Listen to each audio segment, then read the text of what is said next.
What's up, everyone? Welcome to Ticket to Reality. It is time to break down the latest and most interesting in reality TV news.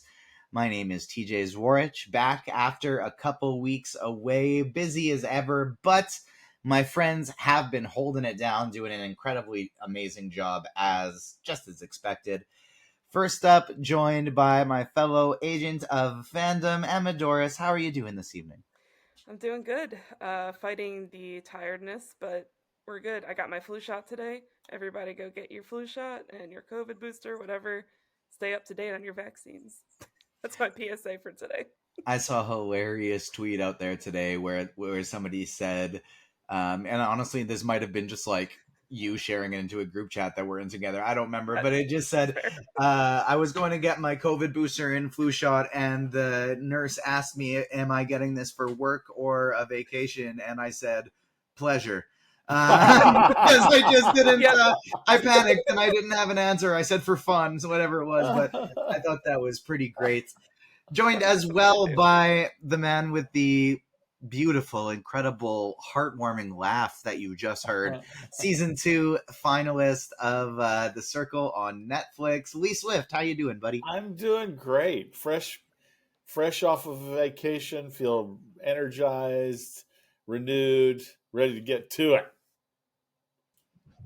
I had 2 weeks away working on some stuff, cooking for Agents of Fandom. Lee, you had a wonderful vacation with your amazing husband. I did. Emma, you got your flu shot and you're working to be healthy with fighting away those Yep. sickness demons. Exactly. We're Stay away working from me.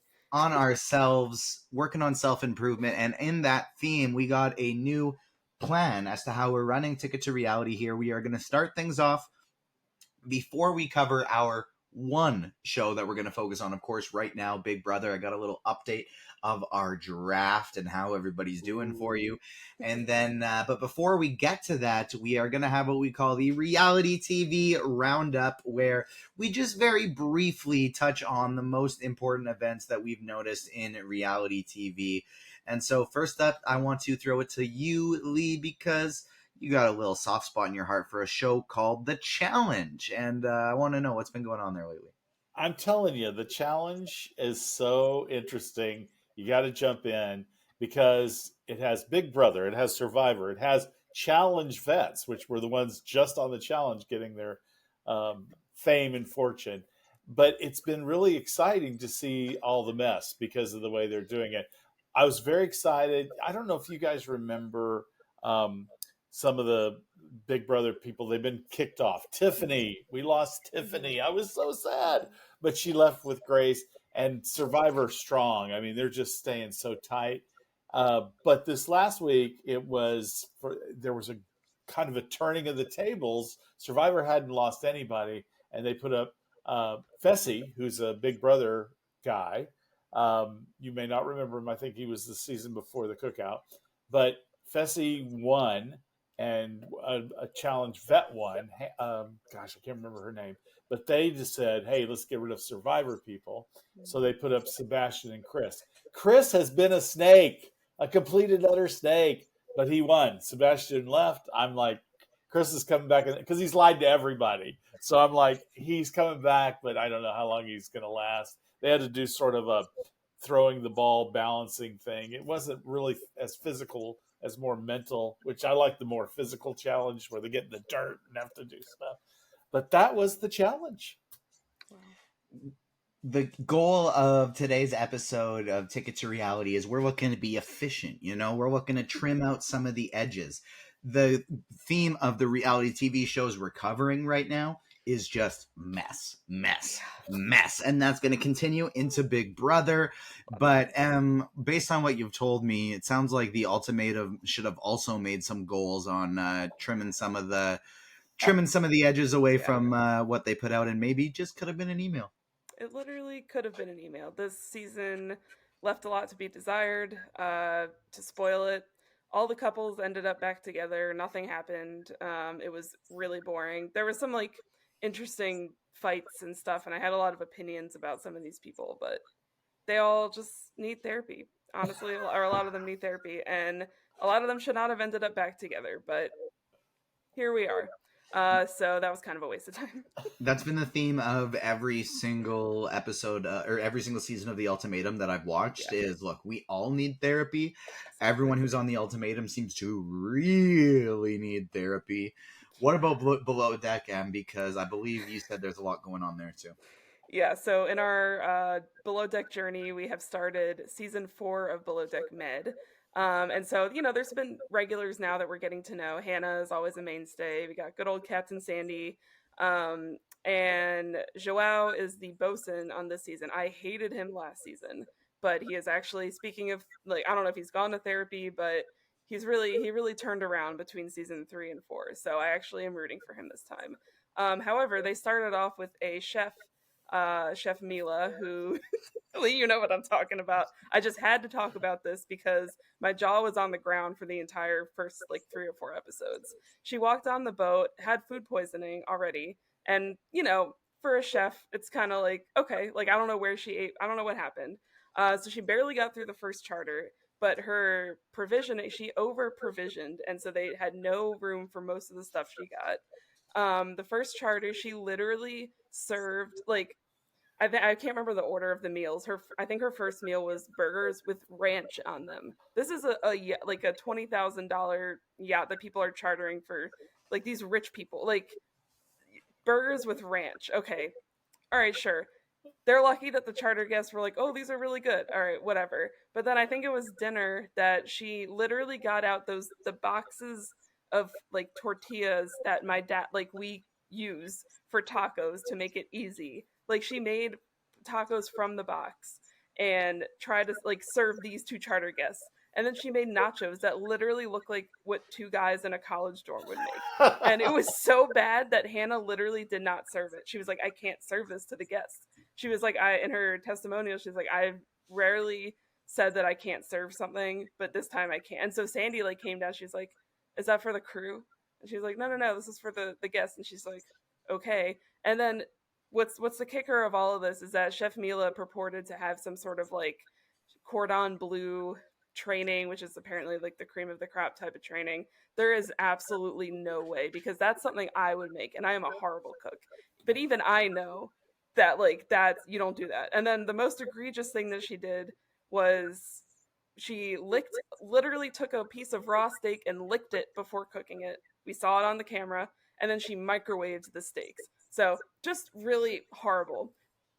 To long story short, the third stew is actually also a chef. So Sandy's like, okay, like you kind of like help her. So she kind of then eventually took the lead.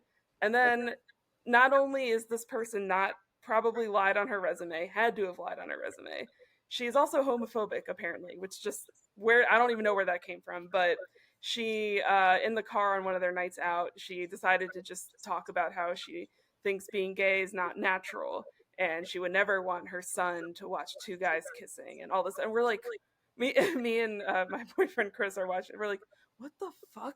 Literally. So not only are you a horrible cook, you're also like, get out of here. No. And so what was nice to see is a lot of the other crew just being like, what the fuck is wrong with you? Like getting into like fights with her. So eventually she gets fired.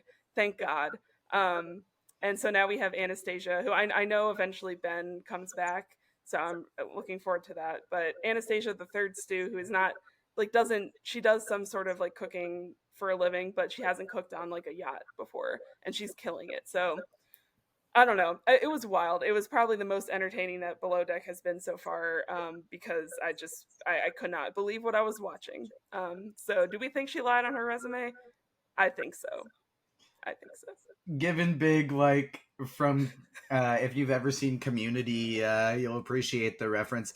I can excuse the homophobia, but I draw the line at lying on a resume. Exactly. And the whole table's kind of go, you can excuse the homophobia. Exactly. But microwaving steaks, come on. Arguably the messiest show of all of them going on right now is Big Brother. I feel like, correct me if I'm wrong, I haven't caught up on all the episodes. I'm more just here to, facilitate the conversation, catch us up on the drafts, talk some shit about how I'm still going to win, even though I had 2 draft picks removed the next 2 weeks after we did the draft. You might. I feel like there was a lot of people at the beginning of this season of Big Brother who came in just like confident. They came in like extra confident, you know, like super fans galore. And I got my strategy. I've watched so much Big Brother. I'm a reality TV super fan. I'm athletic, blah, blah, blah, blah, blah. And they're all just coming in, and no one really seemed to know what they were doing at all. The strategies, the games they were talking, people were folding immediately. Lee, I'm going to throw it to you first. Catch us up on Big Brother. We have lost Kirsten. We have lost Riley. We have lost Hassam. We have lost Jag. Is Jag actually gone, or did his invincibility keep him? He's still there. Yep. He's So still Jag's there. still there. Red is gone. Yes. Izzy's gone. Yes. Do I have everybody? How have we thought that this has all gone down? I hear my guy Jared is nowhere near the competitor that his mama Sari is. To take me through what the latest of the season of Big Brother, Glee. Well, there's going to be spoilers, so if anybody hasn't seen it, because I'm caught up. I came back and man, I caught back up after my vacation because I was dying, and I didn't read any social media about it because I was afraid somebody would spoil it. But Sari, this is the thing, and I've been saying this several episodes. Sari is a brilliant player, and I kept wondering, when is somebody going to see it and understand it? You know, she's on every frickin' alliance. Everybody wants her. Jared is lucky. I mean, I'll be honest. The way he talks to people, he's not a good player, but he has his mom there that keeps holding him up. He is a good, like the HOH. Spoiler: he is the new head of household. He stood on the wall, the big classic competition where he was on there and he had to win. He had to, because the house is aware now. I mean, finally, it was like Cameron, who I thought he's on my team, and I was kind of like, oh my gosh, this guy's playing a terrible game. All of a sudden, boom, the lights came on with him, and he played a brilliant game, telling everybody, I'm going to put up Jag and Blue again. We're just going to repeat it, blah, blah, blah. Everybody felt comfortable. And when it came to it, I knew the producers with the pie thing, Emma, the pie thing. Oh, that was so funny. Oh my God. Oh my God. Because they wanted the anticipation and shock in everybody's face. They knew what they were doing with that. When he said it's Izzy and Felicia. And I was like, and wow, it was like everybody's going, oh my gosh. His flaw is he doesn't see Jared as connected to Siri. Sari, sorry. And so that'll be his demise.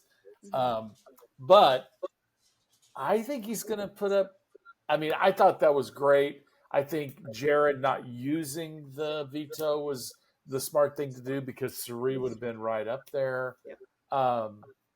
It's very interesting. I'm kind of changed. I need to write my rankings because I have a new ranking in my head that wasn't there before. Sari, I don't think Sari and Jared, unless Sari can play magic, she's never going to win an HOH. She's a physical one anyway. I don't think she'd even win a mental one. She seems a little bit. She's a calculator. She's a good game player, and her social game's been really well. But now that it's been exposed, and Jared talks too much, it's going to come out. He's a liability. He's a liability. You know. Yeah. You go. What do you think? No, yeah, I completely agree.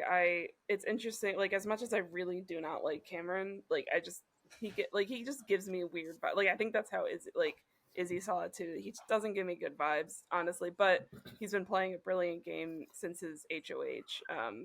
That whole making everybody think it was going to be Jag and Blue, like that was really good. It's been very entertaining. As much as I hate his overconfidence and arrogance, honestly, I am the king of this house, blah blah blah. That whole thing just bothers me. But he's doing what he's setting out to do. But I think trusting Jared was a huge mistake. And Jared is just going around. Yeah, he's just blabbing everything and getting into shit with Corey. he got caught in this huge lie, which I was just watching before. I was like enraptured because this whole big confrontation.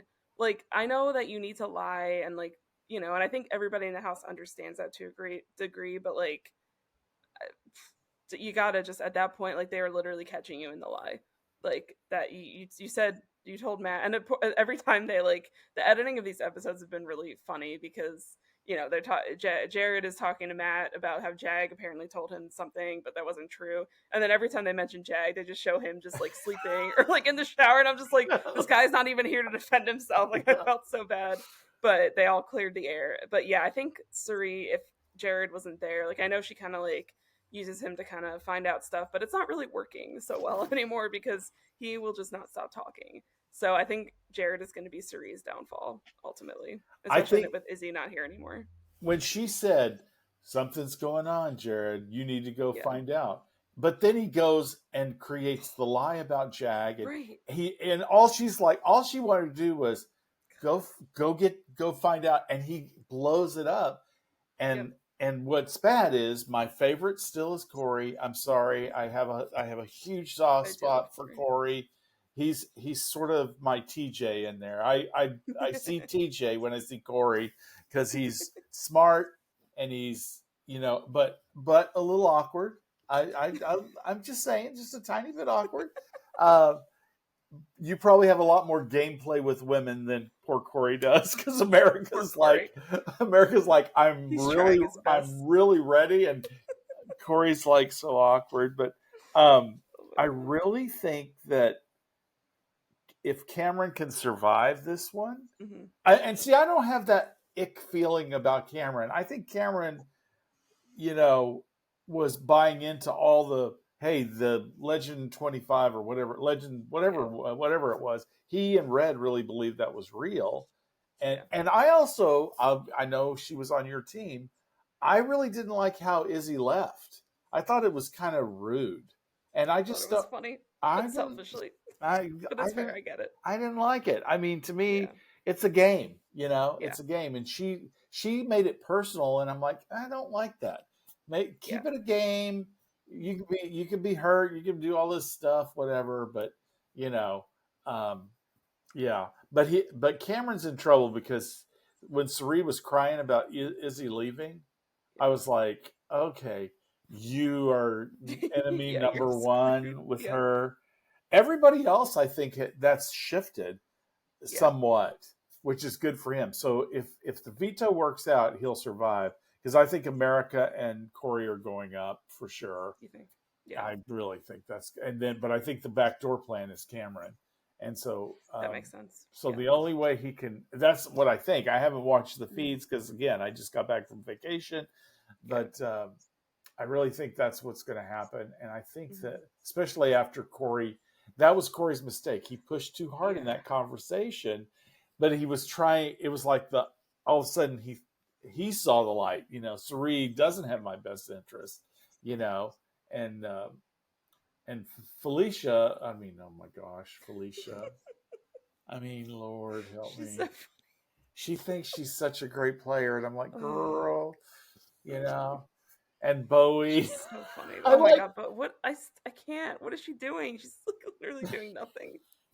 She's doing what I would do probably if I was in Yeah. there. I would trust Seriously. everybody. I would believe it, and then cry when they, why didn't you leave me into the thing? I want to see Nicole like start again. I don't know. Like, I think she could be a really like good player. She's really floating.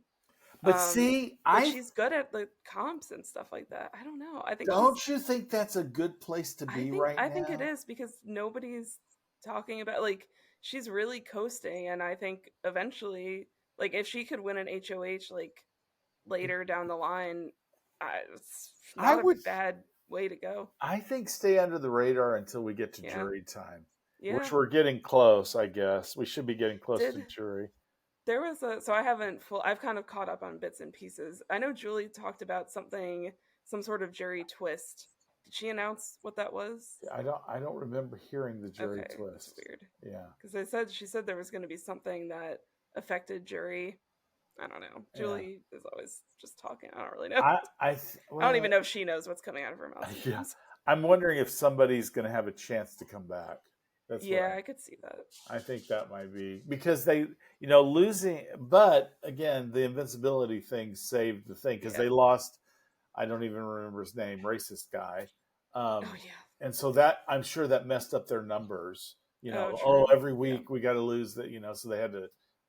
But I think there may be something else like a win back or something. Fight back. See that. But so let's do this. Luke. Racist guy's Luke. Yeah, it was Luke. It was Luke. That's right. Yeah. I didn't need to know his name. Don't give him that satisfaction. Yeah. I don't. It's kind of like. Well, no, I shouldn't say that. That's a little harsh. I say it. It's like serial killers getting all the that's press. Fair. Yeah. And then you get their name and their picture, and then other people that are having mental issues think, "Oh, I can be famous," and da da da da. They want that notoriety. I want. Tell me the victims' names. I that's what I want to say. Put the person in silhouette and do initials or whatever. You can say how old they are and everything, but don't say. I don't care. Like Ted Bundy is forever in part of our zeitgeist, and I'm like, I don't care. Hey, do we remember any of the victims' names? No. Right. And so that's to me, what's his name? Larry, the racist. I don't remember. You said his name. With Larry. Okay, Larry. Now we can't start calling people who aren't the racist. That's true. Poor Larry. Larry listening to this podcast being targeted right now. It's so funny you say that. I have a friend whose name is Karen, and when all of a sudden it was all the Karens, she was like, they ruined my name. I said, I'm sorry. Yeah, that must be tough. She should blame the other Karens who ruined the name for her. That's true. Yeah, that's true. I would just go by Carrie at that point if I wasn't. There you go. Just change your name. Okay. Yeah, I would change my name. I think that's good. So I kind of go with what you're saying. I think two people that could win this is Jag and McCall. Mm-hmm. Even though Jag's on everybody's radar kind of thing, he's kind of been able to dodge the bullets pretty well. Cameron has a chance too. I know he's got a chance. I know. I was thinking that too. I was like, oh, only the people on the two of your teams have a chance. Yeah, yours are gone. No, Sari is pretty amazing. She might be able, but it got called out. I mean, Corey made it so clear to everybody. Yeah. So now I don't know how she's going to survive long term. I think it's going to be week to week. She may be able to, cobble something together because she's pretty smart. But her and Jared, I mean, this week is a go because he's HOH. But long term, it's gonna be a slog for them. I think. What about my guy Matt? Matt's got a good chance, I think. Yeah, Although he gets he reveals too much. He went straight to Sari, right. And he said, "You're my number one," and that just was, he's revealed he's been a really good source for her, but now. He knows Jared played him first before he even played Corey about the Jag thing. So I think Matt's like, Jared's out. I think they probably know. They've got to know. You got to be watching how much he's talking to her, and putting that together. I don't know. And they look so much alike. How are they not seeing that? Have to figure it out. I'm like, they look like mother and son. I mean, their facial features are very similar. And they just look very similar. And I'm like, oh, somebody's got to figure that out. But anyway, I think it's been a fantastic season. I hated to see Red go. I know you weren't a fan, but I liked Red. He was all right. Yeah. You liked him better than Cameron, right? Yeah, for sure. Yeah. Okay. All right. Well, I've lost one. You've lost Izzy. You loved Izzy. I'm sad. I love Izzy. Like, she's just provided so much fun and I don't know, I just really love her, and I was very sad to see Cameron get his way. Okay, get rid of her. Can I complain about Izzy for a second? Yeah, absolutely. She's sitting there all mad, and I'm like, you guys been Yeah, that was playing not him the smart. whole time. You've Yeah, been lying. exactly. What the heck are you? I mean, I get it. You act like there's this grudge, but that's what you were doing to Right. him.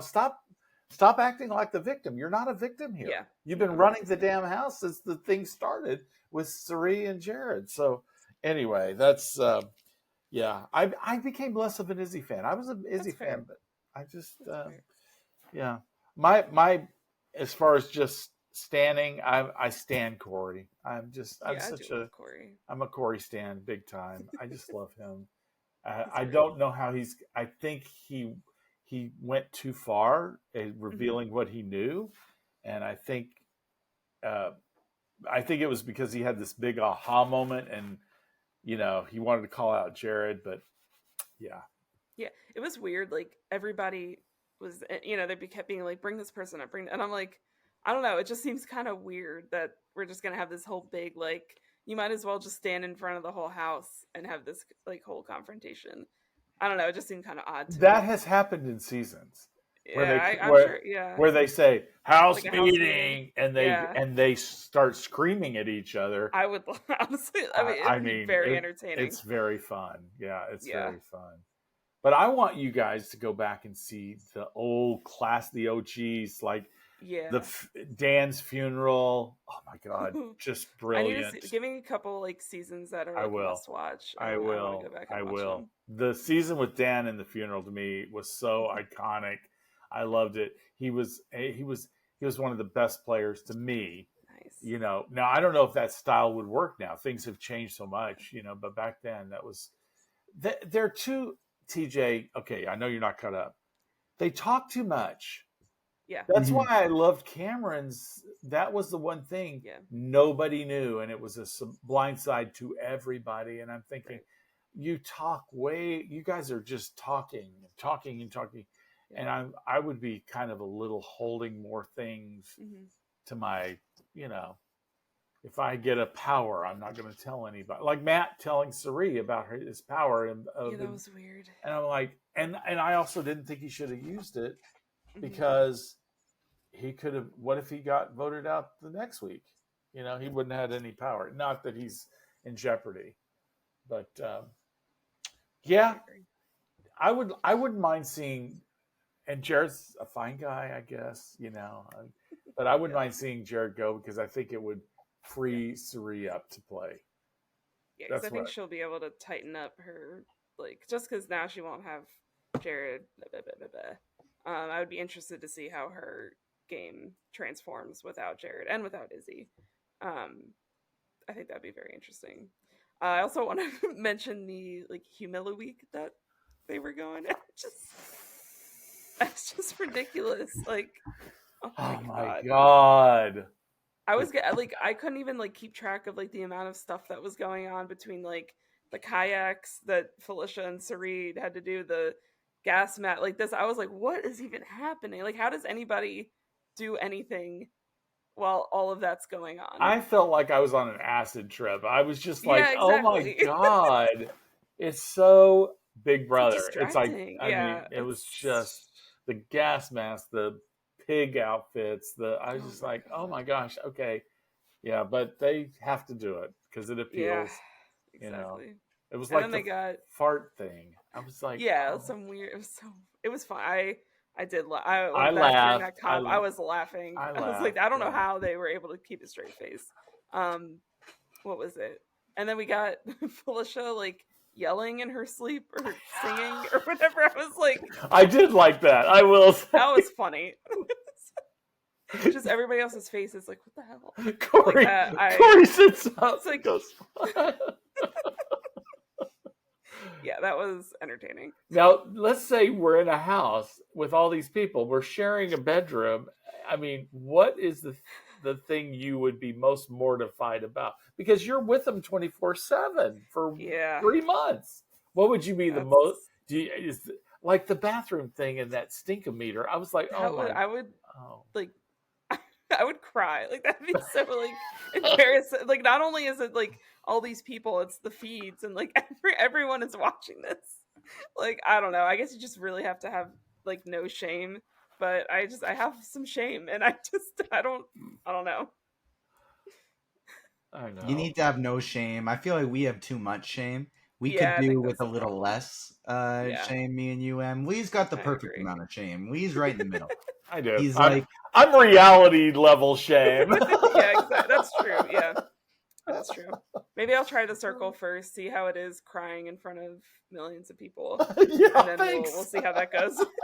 Because I don't have too much shame to ask everyone listening to make sure you're following us on socials at Ticket2Reality on Instagram and Twitter, Agents of Fandom everywhere else, and also make sure you hit the like button if you're watching on YouTube. Make sure you're subscribed to Ticket2Reality wherever you get your podcasts.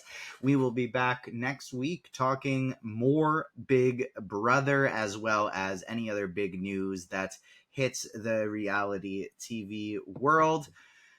We got lots of busy content coming. We're Em and I are both going to be at New York Comic Con in a few weeks. Lee is always writing 3 different books, 2 different musicals, a movie, a short story, a couple TV pilots he has going in the works right now. Just always so much. But I'm going to challenge you, Lee, to add one more to that onto that, because when you were talking about pitching different seasons to M to watch and different great Big Brother players, I think a best seasons of Big Brother would make for a phenomenal article on agentsofandom.com. So maybe we can get something like that cooking up. Yeah, Thank you, everyone, for tuning in today. My name is TJ Zwarych. On behalf of myself, Lee Swift, Emma Dorris, thank you so much for joining, everyone, and we will see you next week.